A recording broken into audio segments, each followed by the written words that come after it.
when humanity was lusting after strange and diverse flesh, and some angels left their habitation and spawned corrupt giants with human women.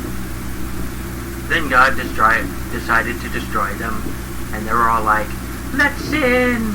And God was all like, "Noah!" Then Noah built a giant ship for his family and a zoo.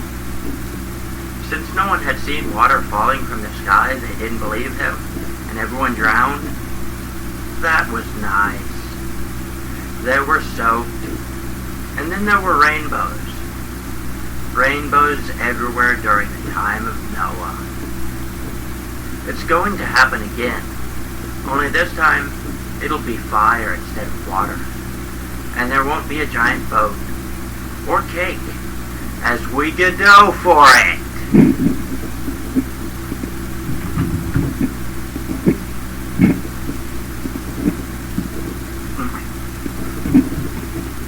Currently, I'm going to do a special on one of the supporting programs I use with Godot. If you haven't figured it out, it's Gimp, or the GNU Image Manipulation Program. I'm going to quickly go over the stuff that I use the most, so that you know where it is and how I work. I recorded this earlier, and then Windows decided it wanted to be a sombrero, or an asshat, and it completely went all dirt on me, and I couldn't access Cam Studio to stop it. And well, if you click on the speakers and they don't come up, if you click on this show hidden icons and they don't come up, press Control Shift Escape, go to Processes, Explore, End Process, File, New Task, Run, Explorer, and OK. Make sure it has a capital E. And that will restart Windows Explorer. And we'll fix that problem. Because I don't want to record another video and have it go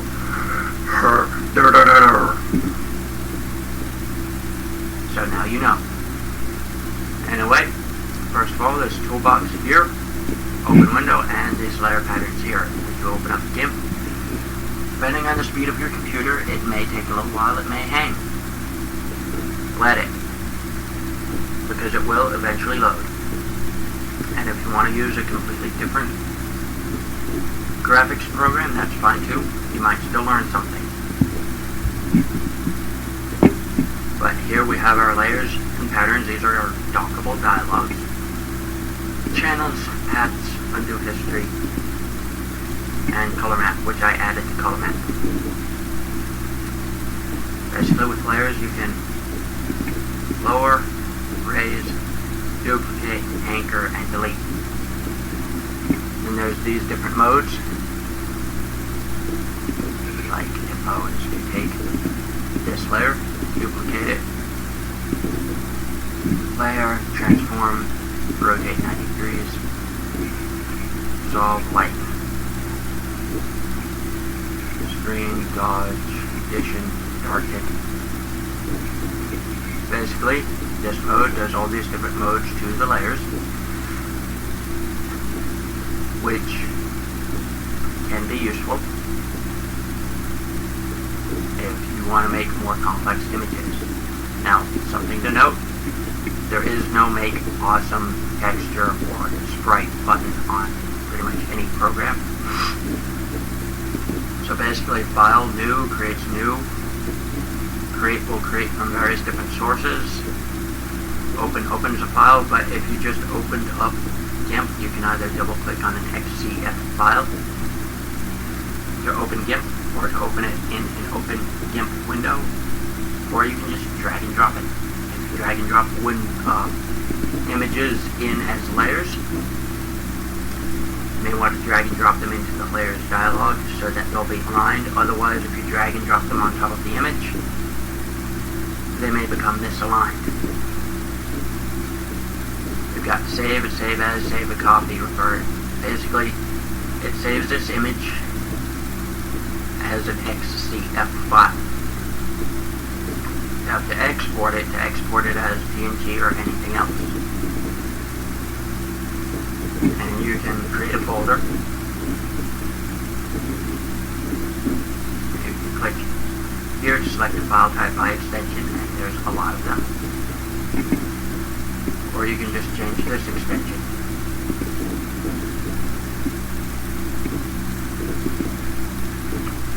You got your edit, which pretty much has your undo, redo, Control Z, Control X. But it also has a lot of stuff that's in your toolbox, your tool options. View does different views. Now what I use here is mainly the grid. Show grid, snap to grid. There's a look. Show a grid and snap to the grid, so that whenever you're near a grid point, it'll snap to it, especially if you're using a brush, which is good if you want things centered.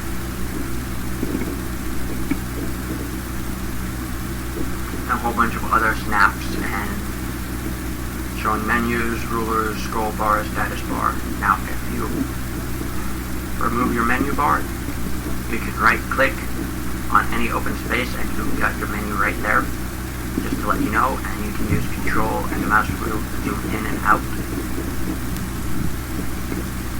Or mouse or press down the middle mouse button to move things around.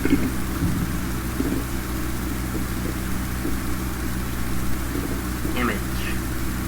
This basically does a lot of different modes, color modes, like red, green, and blue, grayscale, and index. Transforms of the entire image, flip it around, rotate it, and cut its head off. Yeah. That's kind of creepy. I'd probably just call it cubing or squaring. Canvas size, adjust image dimensions, fit canvas to layers. And in case you've been working with a whole bunch of different layers of different sizes and you want to just fit canvas to all your layers. Printing, scaling, cropping, merging, flatting, guides, and configure grid is what I use a lot. You can change your spacing here, and if you notice, there's this little chain. You can unlink and relink this chain to make these linked or unlinked. I put in 16 and I click over in the height, and it's automatic. 8 to 8, and OK. Now normally if I'm working on an image, instead of saying like 32 by 32, I just say 32x. And usually 32x is what I use a lot for textures for sprites. 64x is 64 to 128x is what I use for most textures, unless they're characters, in which case I go up as high as 512. Okay, we did the view. We've got our image. We can duplicate, a complete duplicate of the image. Boom. Now, whichever one you've selected is the one you're working on. And you can close it, and it'll ask you if you want to save changes. Just go changes. Now, if you just opened an image and you close it, it will pretty much not ask you that. You can also hit the close button. Yeah, just click save. And Gimp stays open, but the file closes. And you can open recent. Boom. And we're back. And you can create new layers, new visible, new layer group, duplicate layer, delete layer, stack, mask, transparency, transform.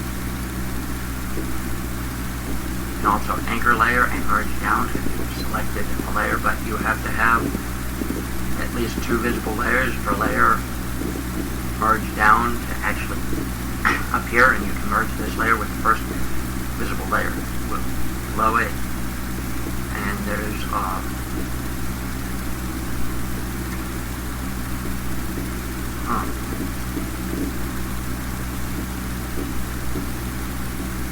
and you can also, under image, flatten the image or merge the visible layers.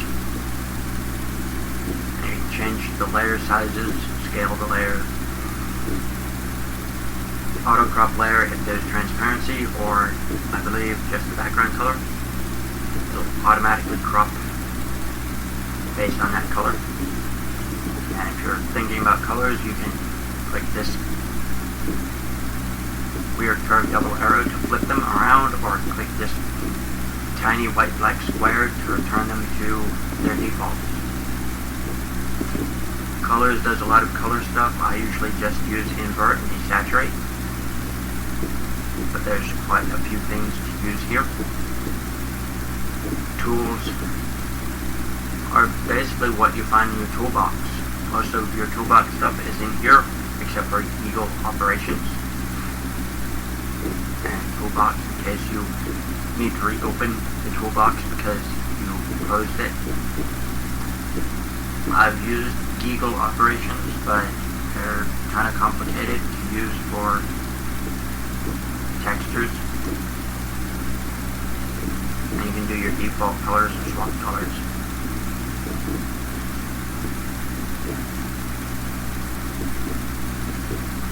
Windows will allow you to reopen any docs that you've closed in either window, open up new docs, bring back the toolbox.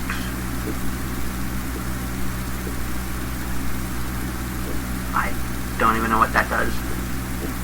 And a few other things in help. If you've got the help installed or you're connected to the internet, it's helpful, but otherwise it's pretty useless.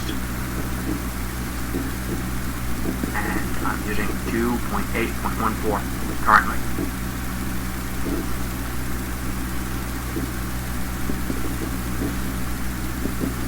Now for the filters, I use a lot of these. These are all really useful. Blur can blur it. Blur based on a specific amount of pixels. Motion blur to make it look like it's in motion. Pixelize if you're that kind of artist.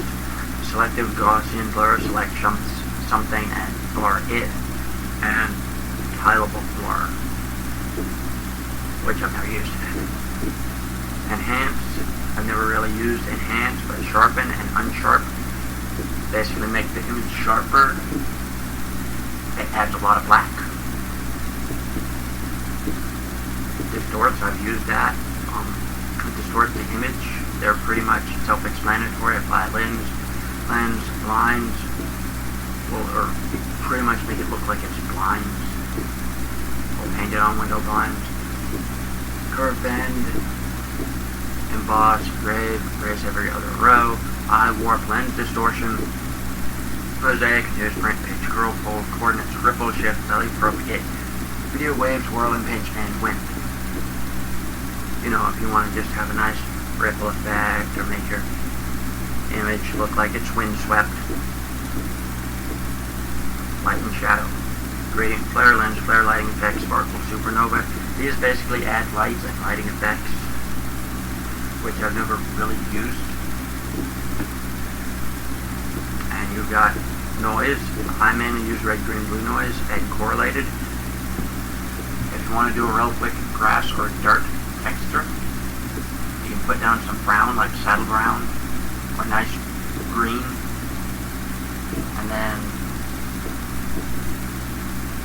use noise, red, green, blue noise, correlate red, green, blue noise, and then blur it after you apply the noise. Edge detect difference, Gaussiness, edge, leftist, neon. So Bell, I've never really done that. Never done generic combine. Now artistic, you've got all these: apply, canvas, cartoon, clothify, cubism, impressionist, oilify, photocopy, predator, soft glow, Van Gogh, weed. Cubism can make your image look like a cubist painting or like it's actually painted on. But Gimp gives you a very wide range of stuff: presets, paper, brush, orientation, size, placement, color, general. Click do grass, apply, and update. If you click apply and update, and it is good if you really want something that can quickly create textures, but I wouldn't rely on it too much. I use it mainly for smashed stuff, location, grass. I wouldn't use it for fur, because I mainly use the smudge tool to manually create fur, because it's usually easier.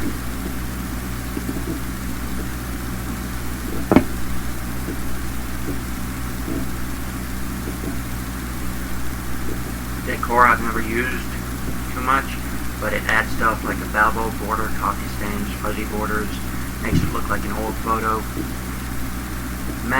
Bump map will allow you to bump map or bake depth or bumpiness. And make seamless will make an image seamless in case you have to tile it. It doesn't always work the way you want it to, but you can usually just duplicate a layer, rotate it, or flip it, and then change the mode to get a good, like, seamless thing. Mainly I use grain merge, but make seamless. It's good if you really want to quickly make an image seamless. Render, clouds, nature, pattern, circuit. This creates a rendering. G-Big, Lava, Line Nova, Sphere, Designer, Spire, Gimp. If you want to create, like, really quickly clouds, circuits, lava. Web is for websites, which I don't use. Animation is if you want to do really quick, cheap animations for GIF. Alpha to logo basically turns all the alpha stuff in your image into really cool logos. Python Foo, Script Foo, and Gimp. I don't use too much. Mainly there's scripted actions that can be used on an image.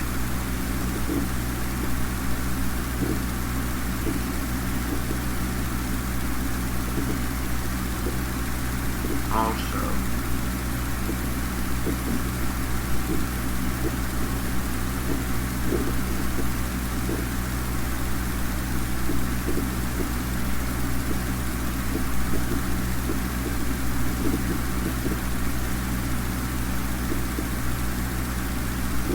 there was another thing here.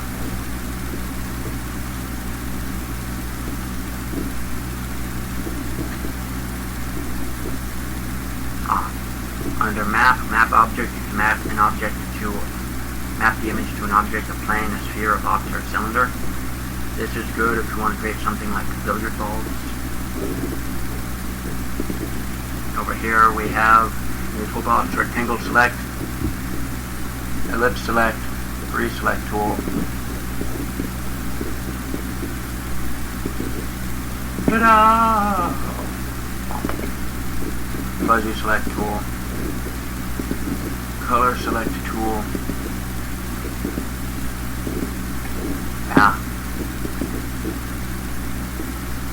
Scissor select.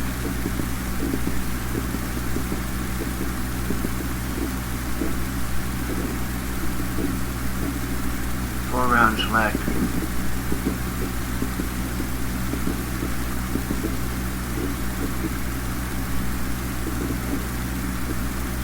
Paths tool.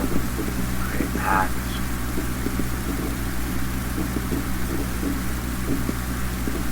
Modify them. Color picker tool to pick colors from image. Zoom adjusts the zoom level. Basically, I just hit Control and mouse wheel. Measure tool, measure stuff. Move tool, move layers. Control-Z to undo. Yeah. Alignment tool, align and arrange layers. Crop tool, remove edge areas from image or layer.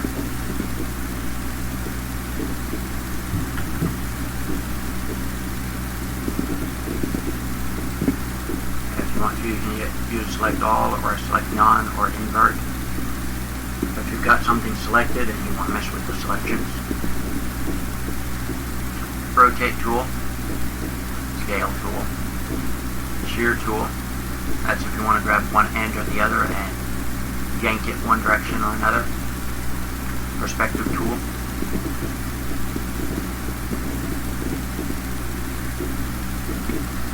You want to change perspective or something. Make your arrow a little point here. Flip tool.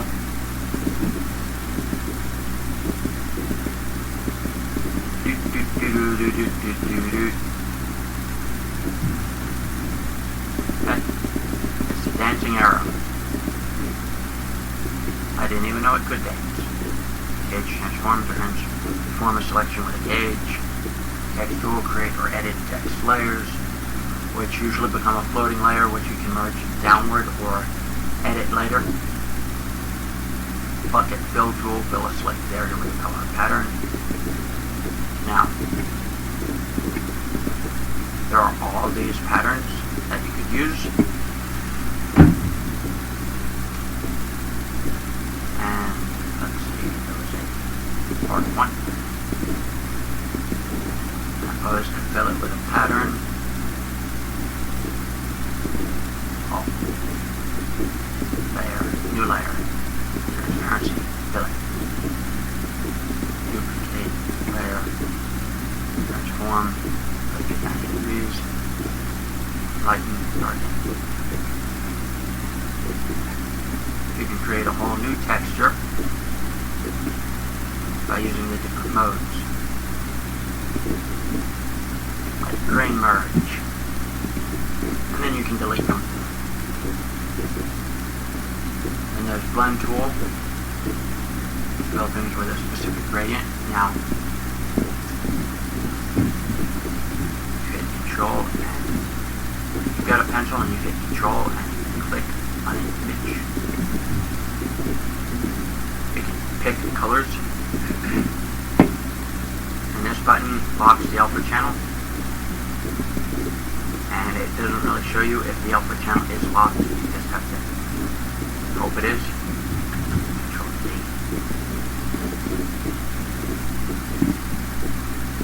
I'm using shape spherical.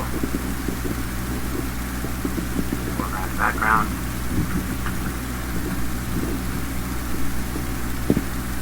And then there's pencil tool, paintbrush tool, which I use most.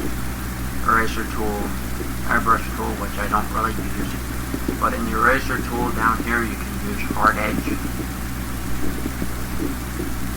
in case you want to make in case you want to erase specific pixels, but not have it all blurry. Airbrush tool, ink tool I've never used because I don't do calligraphy. Clone tool, your clone from image. Heal tool to heal an image. Perspective clone. Blur, sharpen. Dodge, burn, and smudge tool. Now the smudge tool I do use a bit. Let's turn it off. Especially if you want to create things like fur or sunbursts. There's the layer. Okay. Now here you can put in HTML notation for a color. You can also use let's see, 0, 1, 2. You can also use just 3 numbers instead of 6 characters. Another thing to note is that there are some colors that you just shouldn't use.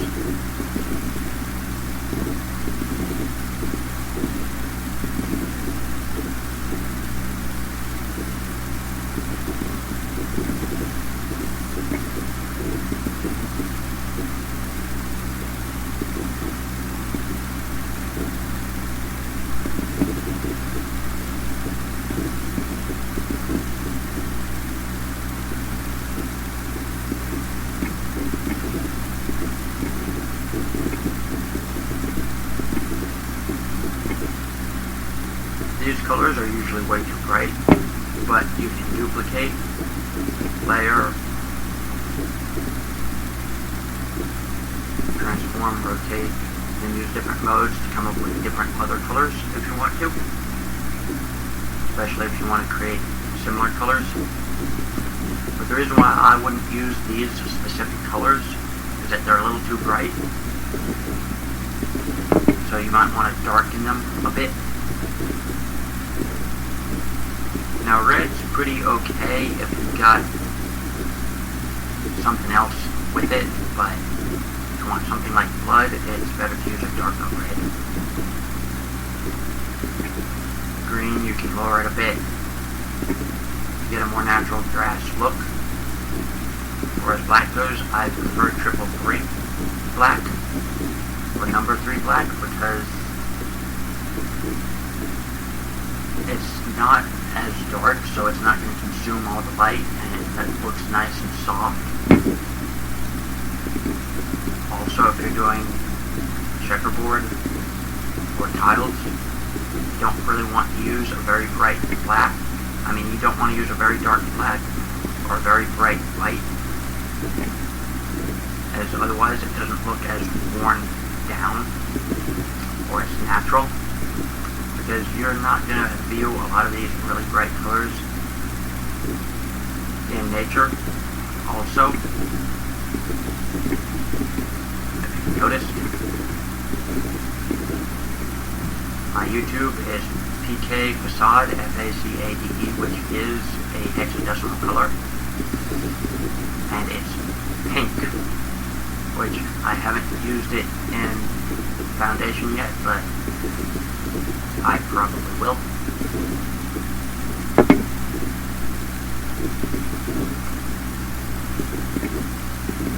And another thing, I have a font on font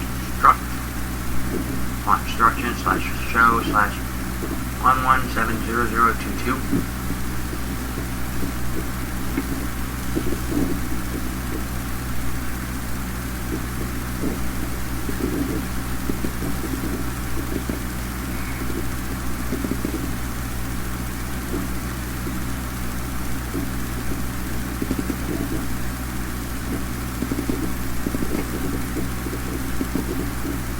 And that's what it looks like.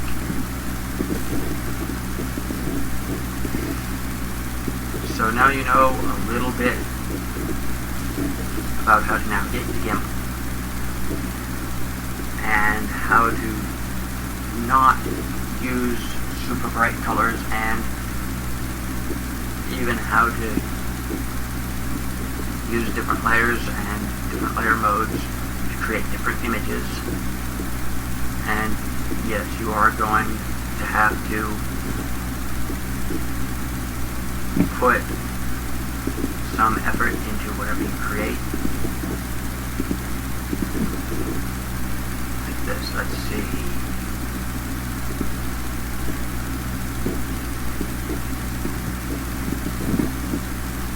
View. Let's change this. 3.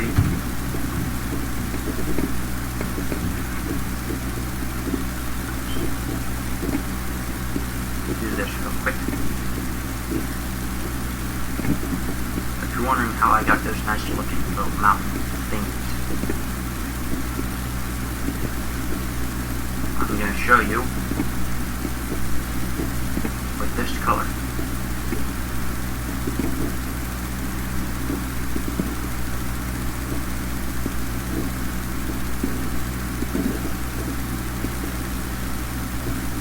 Pretty much just sketched it in.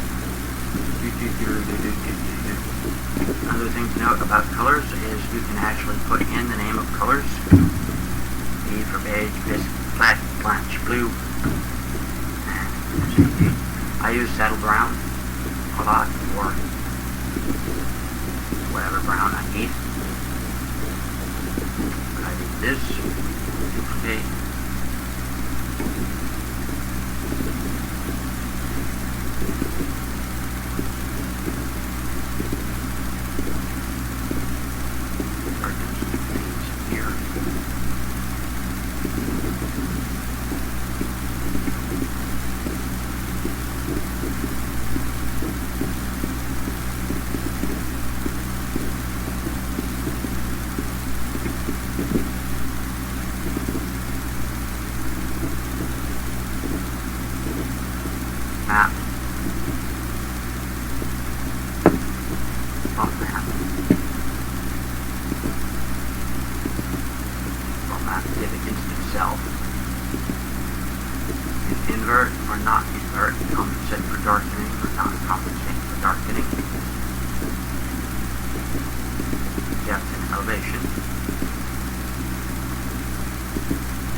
There. Form vertically. We will dissolve like we did grain merge. Now, with the brown, it was a little easier to do this, but I pretty much just sketched in the lines myself, and then add a little bit of darker detail. And for the top, I use tan, mostly. But the grain merge kind of darkened it. I may have used darken to darken it. But it's mainly about just a lot of times when you have to create your own textures, you just sketch in a few details, add in some lighter or darker colors as you see fit, and bump map it and hope for the best. But that's pretty much it for this tutorial. I'm going to show you something real quick that I've been doing in Godot.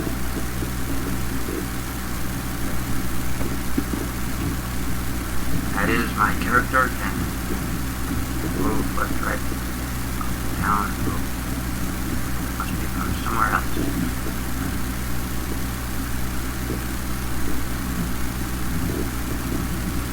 But he rotates.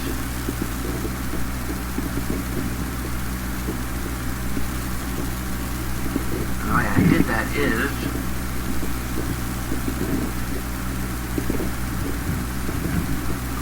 in my function character move, if put is action press W key, rotation equals 0.